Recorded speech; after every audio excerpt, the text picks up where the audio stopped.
Assalamualaikum warahmatullahi wabarakatuh. Apa kabar sobat sehat? Ketemu lagi di sini di Mangan Sehat Official.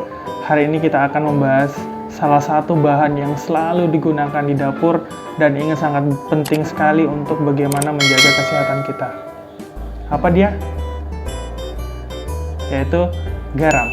Jadi garam sangat berperan penting di dalam kehidupan kita sehari-hari karena garam ini sangat menopang sekali untuk kehidupan kita untuk menambahkan cita rasa yang mantap pada masakan ataupun olahan-olahan lain yang membutuhkan garam. Nah, sobat sehat tahu nggak itu garam itu apa? Nah, garam itu adalah senyawa kimia yang komponen terdiri dari unsur natrium dan klorida. Sama halnya juga dengan garam dapur ya, yang selalu kita konsumsi. Nah, jadi kalau berbicara masalah garam, itu terdahulu itu sudah sangat digunakan sekali dan awal mulanya itu sebagai bahan pengawet. Jadi garam itu selalu memang udah digunakan dari zaman dahulu untuk sebagai penambah cita rasa pada makanan, namun juga digunakan sebagai zat pengawet karena di zaman dahulu itu tidak ada senyawa pengawet yang ditemukan dan hanya garam yang sangat mudah sekali untuk ditemukan. Jadi garam itu merupakan salah satu pilihan untuk bagaimana mengawetkan makanan di zaman dahulu karena belum ada kulkas, belum ada zat pengawet lainnya sehingga makanan itu mudah sekali untuk rusak. Jadi garam sangat berperan penting dalam pengawetan makanan di zaman dahulu dan sekarang juga masih digunakan untuk sebagai pengawet makanan. Misalnya saja untuk ikan, jadinya ikan asin itu salah satu teknik pengawetan yang menggunakan garam. Nah, garam itu sendiri pasti sangat penting sekali karena untuk bisa nutrisi kepada tubuh kita untuk menjaga keseimbangan elektrolit pada tubuh. Kalau misalnya garam itu berlebih dikonsumsi, itu juga sangat berbahaya sekali. Jadi kalau garam itu dikonsumsi berlebih, dari segi fungsinya yang sangat luar biasa, namun juga memiliki efek samping yang tidak baik untuk pada tubuh. Misalnya ketika berlebih dikonsumsi, pasti bisa menyebabkan ataupun menjadi salah satu faktor untuk terjadinya peningkatan tekanan darah tinggi ataupun hipertensi. Jadi jangan heran ketika misalnya sobat sehat ataupun ada keluarga yang dirawat di rumah sakit, pasti garam itu menjadi sangat sulit didapatkan untuk di dalam masakan karena pasti menggunakan sangat diet rendah garam. Karena itu berpengaruh apalagi misalnya orang sudah dirawat untuk yang penyakit dalam, misalnya untuk penyakit hipertensi ataupun penyakit jantung. Ya sobat sehat, garam yang kita sering dapatkan di pasaran ada dua jenis. Ada pertama pasti dibilang garam laut dan ada juga garam gunung. Ya, garam laut kita pasti udah tahu deh, didapatnya di laut. Tapi yang menjadi fenomena dikatakan sebagai garam gunung. Kok bisa di gunung itu ada air asin, seharusnya air tawar dong. Nah, ternyata dari ilmu pengetahuan sudah dilakukan penelitian, ternyata memang dulu bumi ini adalah lebih banyak lautan dan terjadinya fenomena alam, terbentuknya pulau-pulau. Nah, jadi air laut ini terperangkap dalam struktur lapisan geologi. Ketika terbentuknya pulau, jadi air laut ini terperangkap. Jadi disitulah makanya ada sumber-sumber air asin yang bisa didapatkan di pegunungan. Misalnya contohnya yang selalu hits kita dengar adalah garam Himalaya Salt, itu yang sudah banyak beredar di pasaran. Nah, namun pada hari ini kita akan coba mereview dua jenis garam, laut dan garam gunung. Yang pertama yang sering banget di pasaran, ini saya ambil garam istri di dapur. Ini pasti sangat dengan cap kapal ini sudah sangat saya dari kecil aja udah dapat garam ini ya. Jadi ini kita bandingkan dengan garam gunung yang ada di Kabupaten Nunukan, yaitu garam Gunung Krayan. Jadi ini garam Gunung Krayan ini kalau misalnya teman-teman sobat belum tahu, jadi Krayan ini berasal dari wilayah Kecamatan Krayan di Kabupaten Nunukan, Provinsi Kalimantan Utara. Dan saat ini Krayan ini hanya bisa diakses dengan pesawat udara dan jalan darat ini masih proses pembuatan jalanan, dan ketika ingin mengakses jalan darat itu memang sangat berat sekali. Sobat sehat, kita coba mereview dua jenis garam. Mungkin di video selanjutnya kita akan mereview lebih banyak jenis garam yang ada beredar di Indonesia. Cuman kali ini kita akan mereview dua. Yang pertama ada garam cap kapal.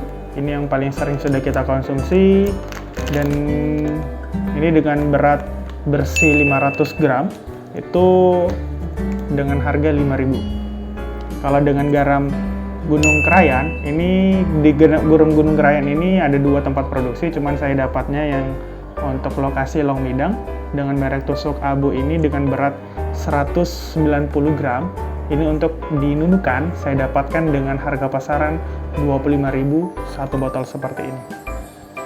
Yang pertama, kita coba review ketika sudah menjadi olahan di sayur bening. Ya sobat sehat, ini udah ada 2 jenis sayur ya. Di sini ada sayur bening, saya menggunakan bayam. Ini dengan garam biasa ya, dengan cap kapal. Terus dengan ini dengan garam Gunung Krayan yang buatan dari Desa Longmidang. Jadi coba kita lihat deh dari segi warna ya, perbedaan dari ketika menggunakan garam ini.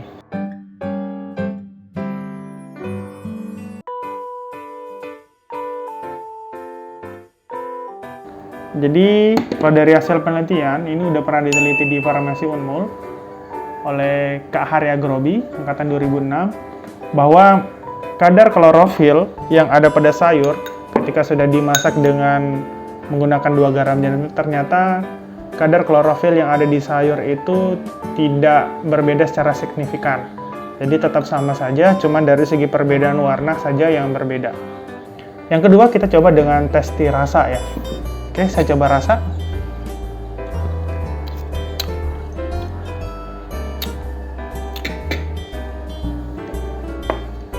Coba lagi guys.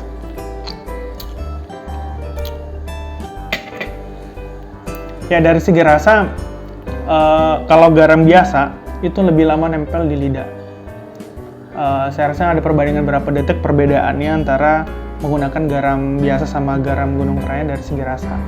Dan hasil penelitian juga dari Kak Hari Agrobi itu dari 25 panelis yang mencoba dari olahan sayur yang berbeda 2 ini, dari 25 orang, 19 orang itu menyukai garam gunung yang berasal dari Krayan, dan 6 orang ini menggunakan suka dengan garam yang biasa. Jadi memang tergantung selera, cuma dari hasil riset dari Kak Hari Agrobi ini orang lebih cenderung menggunakan garam gunung Krayan dari segi rasa. Terus yang ketiga, kita melihat dari kadar yodium. Kalau misalnya dari garam gunung cap kapal ini, di sini mengandung yodium minimal 30 ppm atau 30 mg per kilogram. Cuman saya kurang tahu berapa pastinya dari garam ini, dan sini tanyakan sudah konsumsi beryodium. Nah, jadi saya belum ada pada hasil riset dari cap kapal ini. Cuman kalau dari garam Krayan Gunung Krayan ini udah diteliti juga dengan Kak Hari Agrobi. Itu jadi kalau standar di Indonesia, standar nasional Indonesia, kadar yodium yang kita konsumsi itu harus kadar yodium itu minimal 30 mg per kilogram badan ataupun 30 ppm. Jadi hasil penelitian dari garam Gunung Krayan ini didapatkan itu mengandung yodium 1,5 sekian. Ya sobat sehat, jadi ini menjadi sebuah misteri ya. Jadi kalau dari hasil penelitian kadar yodiumnya itu di bawah dari standar nasional Indonesia cuman 1,5, padahal standarnya adalah 30. Cuman mayoritas masyarakat Krayan itu menggunakan garam ini, dan selama saya bertugas 5 tahun di sana, kurang lebih 5 tahun, itu saya tidak pernah mendapatkan pasien yang mengeluhkan ada diagnosa ataupun penyakit gondok. Ini di Krayan juga sudah masuk garam dari ini, yang garam laut udah masuk di sana juga, dan ya ada yang beberapa pakai ini ataupun di mix pakai ini, dan mayoritas sih lebih banyak menggunakan garam Gunung Krayan. Oke sobat sehat, kalau misalnya penasaran dengan garam Gunung Krayan, silahkan deh berkunjung ke Krayan. Nanti di sana kamu bisa langsung melihat sumber garamnya, jadi itu bisa kalian lihat. Dan ketika pertama kali warga di sana yang mengolah garam itu memperkenalkan kepada saya bahwa airnya itu bisa untuk mengobati jerawat ataupun gatal-gatal pada kulit. Jadi kemarin ya karena ngikut dari mereka ya saya coba juga gitu. Cuma nggak tahu signifikan hasilnya dari segi apa yang mereka percaya atau tidak. Dan juga garam Gunung Krayan ini mereka juga selalu gunakan karena dia dari segi rasa antara garam biasa dengan garam Gunung Krayan ini, untuk mendapatkan rasa asin kita harus lebih banyak menggunakan volumenya ini dibandingkan garam biasa. Jadi jangan heran ketika nanti membuat sayur bening ternyata rasanya itu lebih kurang asin dibandingkan garam biasa dengan volume yang sama kita gunakan. Jadi ini juga masyarakat Krayan juga percaya bisa untuk sebagai garam yang digunakan untuk orang yang mengidap hipertensi atau tekanan darah tinggi. Oke sahabat sehat, terima kasih udah menonton channel kali ini. Jangan lupa subscribe and like and share ya, dan bunyikan lonceng notifikasinya untuk bagaimana mendukung channel kami untuk tetap bisa berkembang. Oke sobat, sekian untuk hari ini. Akhir kata, wassalamualaikum warahmatullahi wabarakatuh.